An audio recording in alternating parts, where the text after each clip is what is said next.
As protesters across Kentucky demand change in policing, people want to know how elected leaders would help make that happen. The top 3 Democrats running for U.S. Senate debated last night, and they were asked to explain their plans to help move our communities forward.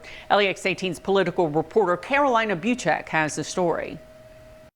Hands up, don't shoot! Hands up, don't shoot! Last night, as protesters took over the streets of Lexington and Louisville, I can't breathe! I can't breathe! the 3 major Democrats in the race for U.S. Senate took on each other in a debate, and a big portion of the night was spent on the events unfolding in Kentucky right now. Protests have erupted. Charles Booker, a state representative from Louisville, arrived straight from the protest in Louisville. On Sunday, he says he was tear-gassed by police, and on Monday, he stood at the site where restaurant owner David McAtee was killed. Barely made it today because I left the streets where so many Kentuckians are demanding justice. Amy McGrath, who some consider the front runner, and Mike Breuer, the Marine who is now a farmer, were both asked if they've been to any of the protests across the state, and both answered no. We're in the middle of a pandemic, so we also have to look at, is that the place to be right now? And the other hard and fast rule we have is we don't use people as props.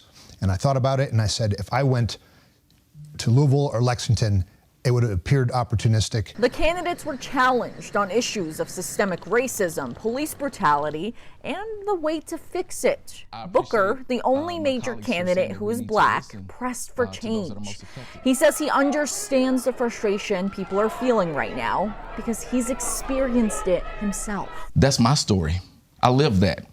I've been in those streets demanding justice after my cousins were murdered the last 4 years. This isn't a tweet for me. It isn't aspirational to just say we need to listen and do more. We need results right now. And it means we have to acknowledge the challenges that are levied within our institutions that see someone that looks like me, that doesn't come from a lot, as a deadly weapon before a human being. Booker said to break the systemic racism in law enforcement, he wants laws to get rid of no-knock warrants, which Louisville police used when Breonna Taylor was killed. He also wants a citizen review board with subpoena power. McGrath, who spent a big part of her life in the military, thinks there needs to be a better command climate for officers. In the military, when you have a unit, everybody that is under you is a reflection of the leader, okay? And their actions are a reflection of that leadership. And so in the case of George Floyd in Minneapolis and his really tragic and unfortunate death, you not only had a bad cop doing terrible things, but you had 3 other cops looking on doing nothing. McGrath believes that a command climate would demand accountability and allow independent investigations when an officer kills a citizen. Breuer thinks the way forward starts with demilitarizing the police. We can start the process by stopping selling military equipment to police forces. I mean, there's no reason that a municipal police department or county police department needs to have armored vehicles. It sets the wrong mindset in the police.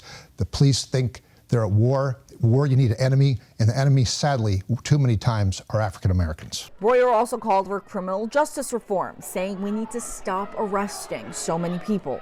And on June 23rd, voters will pick the person they want to go up against Senate Majority Leader Mitch McConnell. In Lexington, Carolina Buchek, LEX 18 News.